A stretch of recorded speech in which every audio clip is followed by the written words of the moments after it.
literacies is really at its core about interpreting and creating meaning. And so this is what is emphasized through the multiliteracies pedagogy. And it's also, though, about thinking about that meaning within cultural contexts and how that meaning differs, and about also the role of language in societies. You're listening to Speaking of Language, a podcast recorded at the Language Resource Center at Cornell University. Each week, we explore a topic related to language pedagogy and second language acquisition. This week on Speaking of Language, Kate Paesani and Mandy Menke discuss their new book, Literacies in Language Education, and the benefits of a literacies-based approach to language instruction. Welcome to a new episode of Speaking of Language. I'm Angelica Kramer, the director of the Language Resource Center at Cornell University. And I'm Sam Lupowitz, the LRC's media manager. We are excited to speak with Drs. Kate Paesani and Mandy Menke today about literacies in language education. Welcome to Speaking of Language, Kate and Mandy. Thank you. Thanks. It's great to be here. So, Kate, you've been on our podcast before, but Mandy, this is your first time. So we always like to start things out by asking our guests about their background and path with languages and give a little introduction. So if you could both do that, we would appreciate it. All right. Well, I guess I can start. So I just started Spanish in high school, like a lot of others here in the U.S. Started in ninth grade with Spanish 1 and really loved it. Had my first abroad experience for 3 weeks, my senior year of high school with it, and lived with a family in a very remote part, or remote in the sense of it was not with everybody else in the program. So I was a good 45 minutes away from any other high schoolers or my teacher, and so I think that kicked my language skills into high gear. I had to survive. Then the whole way through college, continued to study with additional experiences abroad. Just one of those things that I loved, getting to know other people, learning about how they lived, what they thought was important, different ways of thinking about things, different ways of doing things. And so I just kept with it, so to speak, and combined that with my passion for teaching. I had always knew from a very young age that I wanted to be a teacher. Nice. And so went into Spanish immersion, taught elementary school for a few years before I moved to the post-secondary level where I am now. Nice.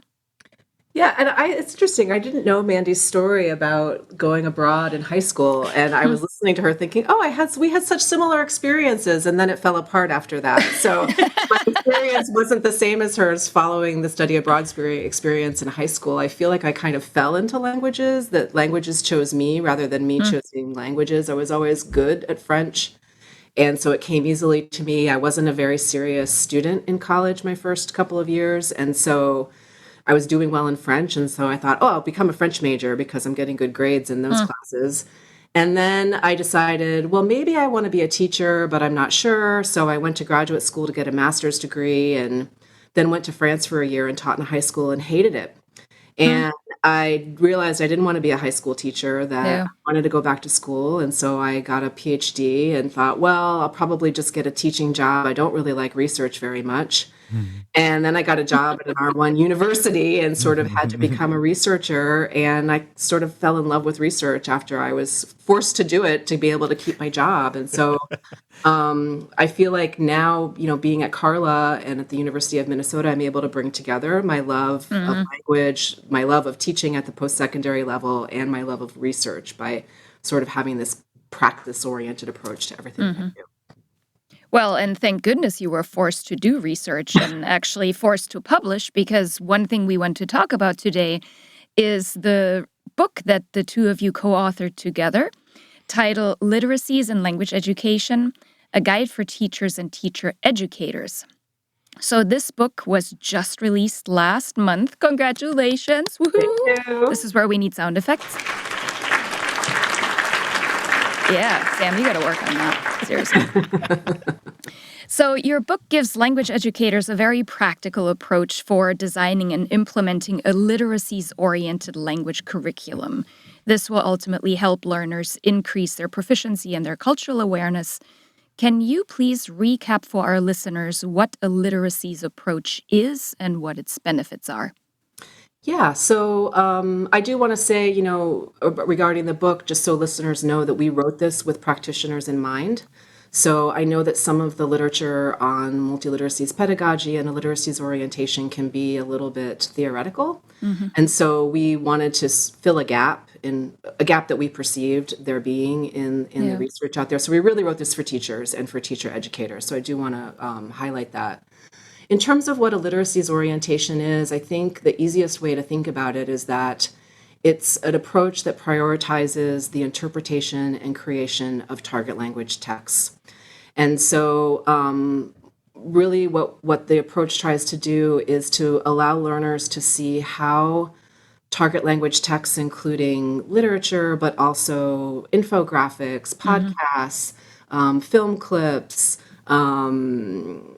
even paintings and pieces of artwork, how those artifacts make meaning and what the connection is between the way language is used in those documents or artifacts and how language connects to the way that the text expresses cultural products, practices, and perspectives. Mm-hmm. So it's a way of going deeper than just surface level comprehension of text, or maybe underlining all of the verb forms in a text to be able to Yeah. understand a grammatical form, to really understand how an author makes choices, how a text might reflect the cultures that students are studying.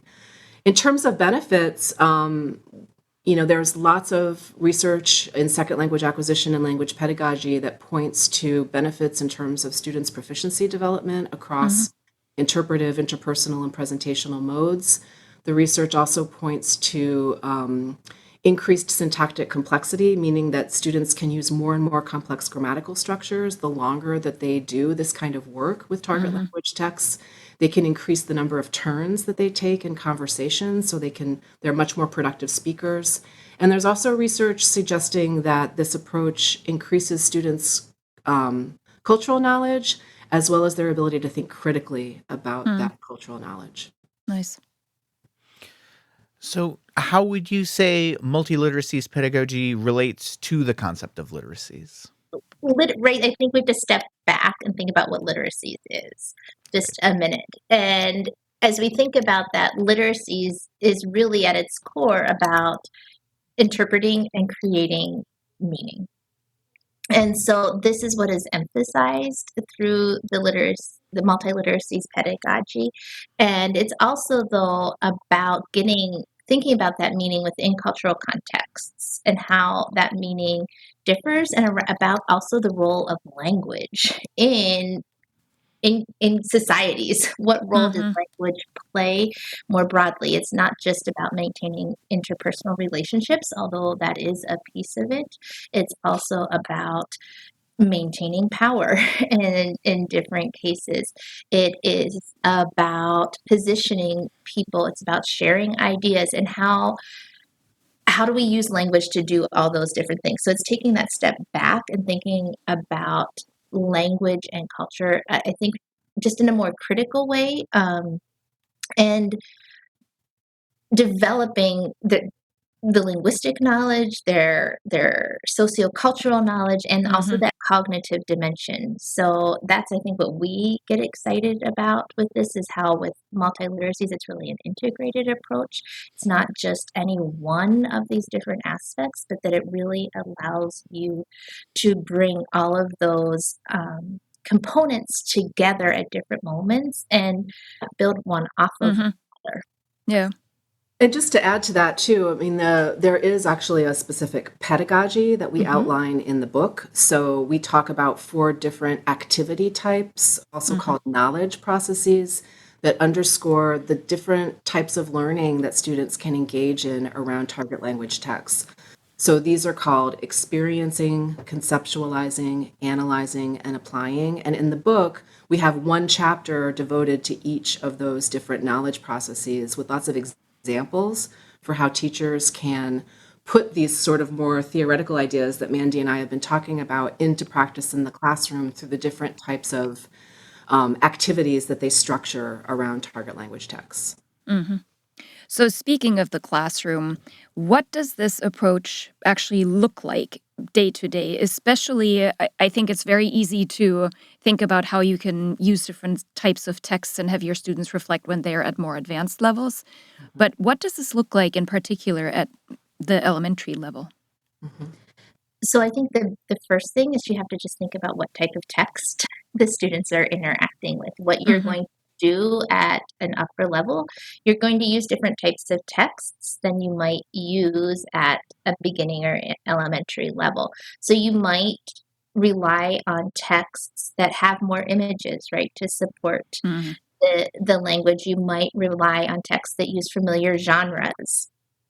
And the thing with this is that we're analyzing how all those different features work together to create text meaning. So all of those are working together to support student comprehension of the text, but they're also Mm-hmm. working together with within the text itself to communicate a meaning. So how are the images supporting or advancing a meaning? How is the organization of the infographic, if that's what you're Sure. using, creating meaning as well?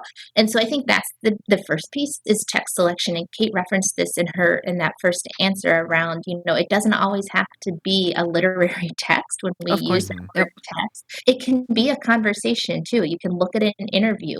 Mm-hmm. How does the interviewer ask the questions? How does the way they phrase it change the way the interviewee responds? So I think there's lots of different types of texts that Mm-hmm. you can use. The other question that we get a lot then, of course, comes when you think about the conceptualizing and the analyzing, where the students are really homing in on whether it be the linguistic features or the genre conventions of the text and how those are making meaning, or they're kind of zooming out and thinking about how this text and its meaning is situated or positioned within a community or a society. Yeah. And teachers start to wonder, they don't have the language skills to do that Mm-hmm. thinking, right, in the target language. Yeah. And so we talk a lot with teachers, and we deal with this in the book as well, about thinking about how we can scaffold some of the language for the learners. Right. So you can give some sentence starters, for example, or you can give them choices to choose from, or you're very strategic about where you use that little bit of English. Mm-hmm. So I think that's usually where teachers push back a little, when you think about the beginning learners, Yeah. is like, this is too challenging for them. But it's not that it's too challenging. I think we just have to think about how we're organizing our instruction so that we can support all the different levels of their thinking and the ways that they're Mm-hmm. interacting with the text. Yeah, and I think Mandy said a key word, and that's scaffolding. Yep. So, because we're asking learners to engage in higher order thinking as they interact with these texts, especially at lower levels, we want to be able to scaffold those activities so that they can actually do what we're asking them to do. And so, some of those knowledge processes that we referenced earlier are sort of lower order thinking, like more on the lines of remembering and knowing, or whatever they are in Bloom's taxonomy scale. So you would use a lot more of those types of activities to lead you towards the activities that have students do more evaluating or analyzing or applying. And so I think that's particularly crucial at lower levels. And then just from a curricular standpoint, folks are thinking, oh, well, how will I fit this into my curriculum? Mm-hmm. I have to cover so much grammar and so much vocabulary. Sure. One of the things that we talk about a lot with teachers and that we've experienced ourselves developing curriculum is that when you adopt a multiliteracies approach, sometimes you have to make tough decisions about what to include from your textbook. Mm-hmm. And so making sound decisions about material that maybe isn't needed to cover so that you can go deeper into text and allow 2 days to cover a text instead of 1 day, for instance, so you can do that more higher order thinking around text is really helpful, because then you're working at a pace that makes sense for your learners too. Mm-hmm. Can I jump in too here? And I Please. also just want to add, as we think about that at a curricular level, it changes the role of texts. I think so often, right, we have all of our instruction that happens and then we think, oh yeah, we need to watch a video or we need to read something, right? We think about the text as an add-on in addition to everything else that we're doing. I think this pedagogy reframes that a little and it puts the text more in a central role. So it's not an afterthought, but let's start with this. Let's build from here. And because it's an integrated approach, we get to engage the learners with the different modes of communication. We get to attend to the language features and their linguistic accuracy. We get to look at all of the cultural components. And so it shifts kind of the position of the different elements and the role that they play within our curriculum. And I think that's another key piece as teachers think about like time, which is is always too short for everyone. Yeah. Sure. Yeah, and I referenced research. Sorry, Angelica. No. Go ahead. Mandy's talking. I'm like, it's making me think of all these things. But I referenced research about second language acquisition research that shows that students gain more complex grammatical structures over time when they learn through a literacies approach. I think the other important thing to keep in mind is that by working with texts, you're not losing anything in terms of linguistic development. That in fact, learners are learning language while they work with text, while they read, listen to, and interpret text. So that's another key thing that I think is very hard for teachers to wrap their heads around because they often see those two parts of a course as separate. And I was just about to say, let's ditch textbooks. We've been talking about that for a while, and just use texts. One of those upheaval, things, chaos. We should do an episode sometime, Angelica, that's just little snippets of all the grenades that you like to throw into academic spaces. Yes, and just do them, absolutely. get them all out at once, and then you can read your angry fan mail. But it's true. When we work with teachers, they often talk about how rich these instructional sequences are that develop around the text. But at the same time, they talk about how they feel a little bit subversive, right? Like they're being unfaithful in a way. And so it is a little maybe revolutionary to talk about that in some curriculum, but I think people are becoming more okay with that. They're accepting it. They're seeing how it can work. Yep, that's great. Well, so what would ways of assessment look like in this framework? Do assessment practices shift then as well? Oh, 100%. Yeah. So, I think that's really that's one of the hardest things to shift.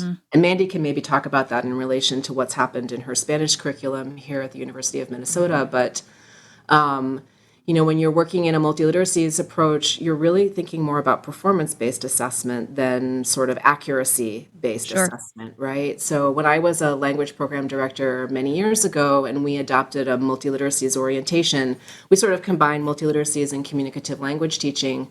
We completely ditched traditional exams.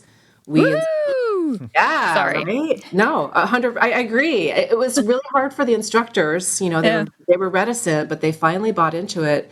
We still had exams, but there were no accuracy-oriented exercises. There were no fill-in-the-blanks. There were no grammar exercises. It was all grounded in the text. So, we would do a little bit of sort of pre-reading where they had to recall some cultural information that was relevant that they had learned through their chapter. They read a text that they had never seen before. They answered comprehension and interpretation questions, and then they wrote about it. And so it feels like a familiar structure in a way because it's that sort of pre, while, and post reading or listening or viewing. But the types of questions that we were asking were completely different. It went way beyond just doing true-false questions. And then we also did a lot of assessment where students would do writing activities that connected to a reading that they had done. So they would imitate the genre that they had read, or they would write an alternate ending to something. And through that, they were able to demonstrate not only their cultural understanding and their understanding of the particular genre, but also what they had learned linguistically. So I think that it does require subverting assessment, just like it requires subverting textbooks. I don't know if Mandy might want to add to some of the challenges. I just think what you highlighted there is that it is the assessments within multiliteracies are performance-based, right? So we want students to apply the new knowledge and understanding that they have. A part of what they're applying is their understanding of how language communicates meaning in different contexts and whether it's appropriate for a given genre or not, right? Or an audience and who you're interacting with. But also that it's multidimensional. Like when you listen to Kate's response, like Right. it's not that we're focusing on any one thing at a particular time, but you have to bring those things together, which is what we do in real life when we use language. So I think those are two features of assessments that are important to highlight when you think about assessment within this framework. I will just say within our program, as we started to incorporate literacies principles into our curriculum. This was one of the challenging pieces because, and we, and this is embarrassing to admit, especially in a very public format, but like we didn't follow backward design, right? I teach this all the time, but so we got a little excited and we forgot about the assessment. Yeah.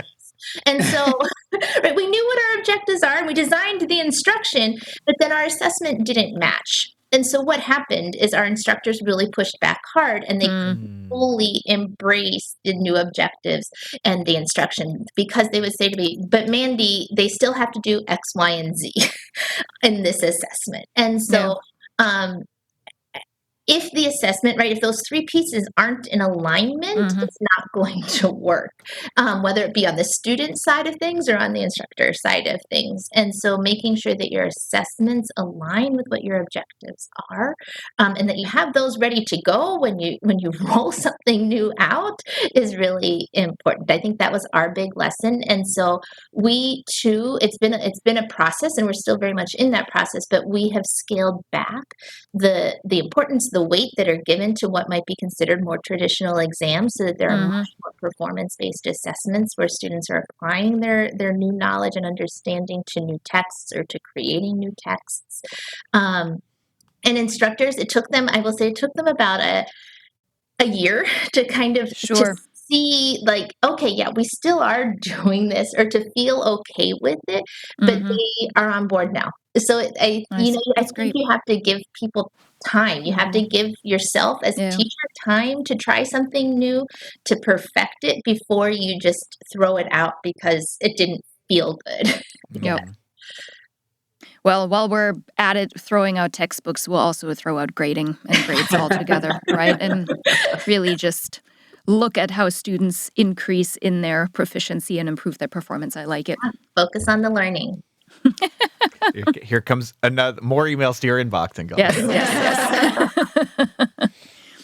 So the way that you structured your book is really useful for teachers because, and you already mentioned this, you guide the readers from experiencing to conceptualizing to analyzing to applying this pedagogy. Can you talk a little bit more about that and where educators should start on their journey toward integrating this pedagogy? Well, I think what Mandy said about allowing time is really important. I think if folks are really curious about multiliteracies and they want to start integrating it into their curricula, I would suggest experimenting and starting small at first. It can be time consuming to create materials. It's an approach that takes time to learn, just like any new teaching approach. Yeah. So I would say start slow and be easy on yourself if it doesn't go well at first. Take good notes after you implement a text-based activity. Try to figure out what worked well and what didn't, and then go back and start again. If you're a curriculum developer, if you're somebody who directs a language program and you're thinking about this more from a programmatic perspective, I would say, again, follow Mandy's advice and use backward design and don't forget about assessment. So think about, well, what are your learning objectives and how do those align with multiliteracy's principles? And then how can we develop a multidimensional assessment plan that will realize those objectives? And then finally, think about the pedagogy. I know that sounds counterintuitive because the book is really talking about pedagogy in many respects. But in the first half, we also talk about curriculum development. And so sort of doing that multi-stage backward design and then assessing and reassessing and tweaking and recognizing the fact that this may be a project that takes 1 to many years Sure. to implement can kind of take some of the pressure off, I think, when people might get overwhelmed by learning about something new. Do I have anything to add? Yeah, I would just echo that idea of don't feel like you have to throw everything out and start from scratch, right? I Yeah. think starting with, a lesson is a great Mm-hmm. place to start. The other thing we talk a lot about with teachers is that this doesn't mean you have to, I'm going to use that expression again, throw everything out that you've ever done. Yeah. Keep that toolbox. Keep Yeah. those different activity structures. We're not saying that this isn't valid, right? That Mm-hmm. Sure. can't use those. What we're saying is we're kind of, I sometimes call it the plus, right? Like we're doing this and a little bit more. We're pushing learners in a little bit of different way. We're reframing things so that we're getting them to think about language and use language in different ways. And so I think that's another big piece for teachers to think about.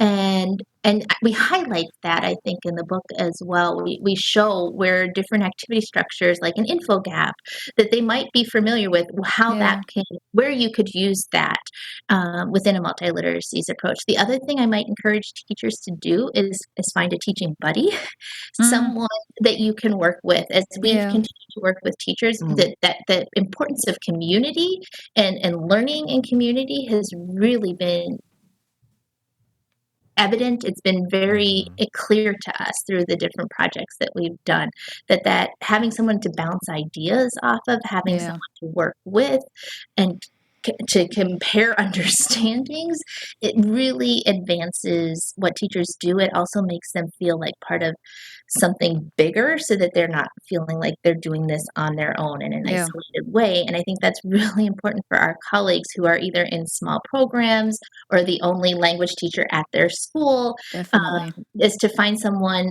whether they be local or within the field at large, that you can collaborate with. Mm-hmm. Terrific. Is there anything else you'd like to share about your book? Well, yeah, Mandy was just alluding to it in her last comment. That one of the features that we like about it is that each of the chapters ends with a spotlight on teacher professional development. So we sort of put research on teacher learning around multiliteracies pedagogy and the multiliteracies concepts presented in that chapter into dialogue, and present some ideas for teacher educators on how they might work with pre-service and in-service teachers to help them overcome some of the challenges of learning about and implementing multiliteracies pedagogy. So Mm-hmm. we really like that feature of the book. The other thing is that there is a companion website for the book, and Great. that's can be found on the Carla website through the Literacies and Language Education Project. And I'll give you guys the links. I'll send you the links afterwards, and we can post them up with the podcast. Yep. But Terrific. the companion website, all of the materials that we reference in the book are there on the companion website, and they're available for free. You don't have to purchase the book to be able to That's wonderful. access the companion website. We really wanted these things to be open educational Mm-hmm. resources that teachers can use and adapt and retool for whatever their needs are, rather than kind of gatekeeping some of these Nice. materials. Because we also know that there are not enough materials available for Mm-hmm. teachers to be able to implement Yeah. multiliteracies pedagogy. So we wanted to sort of contribute to that. We love that here. Where can our listeners find out more about you and your work in general? On the Carla website, I would say, as Kate referenced, the literacies project page, there's just we're really proud of that page. We have there's more ideas of ways that it can grow, but I just think it has a lot of resources for teachers. Kate referenced earlier that one of the challenges of implementing this is sometimes the terminology is a bit opaque. And so we've really we have a glossary there with terms that link out to whether it be videos or other pages or images. There are activities that teachers can look at there to get ideas, to kind of spur their thinking around how they can design activities within each of those four knowledge processes. And then one of the other things is that we've been working on is relating multiliteracies to social justice too. Mm. So there's another social justice project within Carla, and there are unit plans coming Oh, that wow. show, Nice. so again, OERs, right, available for folks to use Mm-hmm. as they are to adapt and for their learning context, but that really exemplify the multiliteracies pedagogy, but put that in with social justice education as well. So I think my point in saying that is there's so many different examples of how you can enact the pedagogy available on the Carla website that I think that will be a great resource for listeners. Yeah, and just a couple other things to add on to that. If you are multiliteracies curious, but you also really love communicative language teaching, there are some resources on the literacies page for you, in that we have an infographic that compares multiliteracies and communicative language teaching, because we have found that teachers sometimes have trouble teasing out the differences between those two approaches. And we also have a lesson analysis worksheet so that you can sort of think critically about what your textbook has to offer in terms of text-based activities and think about how to infuse those with more multiliteracies concepts. So those are there. And then in terms of learning more about what we're working on, in addition to the more practical resources that Mandy mentioned for both the literacies and the social justice projects, both of those project pages have information about the research that we've been carrying out. Great. And so I think there are also videos of us presenting on that research and links to some of our publications. So if you're a researcher, we do a lot of research on teacher learning, teacher cognition, and identity construction around around teaching and issues of social justice and text-based learning. So you can find information about that research on the Carla website as well. It's carla.umn.edu, and then when you go to the resources page, you'll see a list of all the different projects we have. Carla has an extensive Summer Institute program. I think this year we're offering 15 different Summer Institutes. Some of them are online, some of them are in person here in Minneapolis. And Mandy and I are co-teaching one. I can't remember the title of it. Do you remember the title? That's really sad. Anyway, it's about teaching with target language text through a multiliteracies approach. And we will, throughout the week, it's an in-person workshop that lasts for a week here at the University of Minnesota. And we'll do sort of a introduction to multiliteracies pedagogy and working with target language texts. And then each subsequent day of the workshop is addressing one of the 4 knowledge processes of multiliteracies pedagogy. Nice. So we go in detail, and we'll be using chapters from the book as readings for that Summer Institute. If that's the one you want to take, the title is Using Target Language Texts to Support Students' Literacies Development. Wonderful. Beautiful. And come see us in Minneapolis in July. It's much better than it is in January. something it has in common with Ithaca also. Right, exactly. Yeah. Well, this has been great. Thank you so much. Before we sign off, we'd like to ask each of you to share a word in a language you speak, love, are learning, want to learn, that makes you chuckle. Each of you, let's hear it. So I love, I reviewed the questions before I walked in. So Smart. I love the compound words in Spanish. They I don't know, the way words get put together make me laugh. So some of my favorite words, so one of them is rascacielos, which is skyscraper. And then I also like escalofrios, which is like, what do we call them? Goosebumps. And then one that a colleague of mine put together, and I use it on a weekly basis is juernes. So we don't often teach class on Friday, so our Thursday becomes our Friday in a sense, and so it combines Thursday and Friday into a word, Oh, juernes. nice. And so that's actually that might be my favorite, and a colleague coined that for me. Love it. So, like I said, I like compound words. So I missed the memo about the word having to make you chuckle, and I was in the shower this morning trying to think of words, and none of them are chuckly words. But off the top of my head, in French, one of the words that I often like pick words because of the way they sound. I don't know if you remember when you interviewed me the last time. My word was libellule, which means dragonfly, and I like the way that Yes, sounds. that's right. Yeah. But the word that it just comes to mind that is kind of a funny word in French for me is débile, Debile. I also like the way that sounds. It has similar sounds to debile, in fact. And debile means kind of stupid or silly. So that's the word that comes to mind. The word that I had actually picked was grace, but that's not a word that makes me chuckle. It's a word that just makes me think of how I would like to be in the world, show people grace and do things with grace and just, try to be a nice person, basically. That is a good one, too. That's a an really important good one. Yep. Under any circumstances. Yep, absolutely. Well, as Sam said, this was wonderful. Thank you so much for speaking of language with us today, Kate and Mandy. Thank you for having us. It was great to talk with you. With this episode, our 11th season of Speaking of Language is coming to a close. We will be back in September with new topics and guests.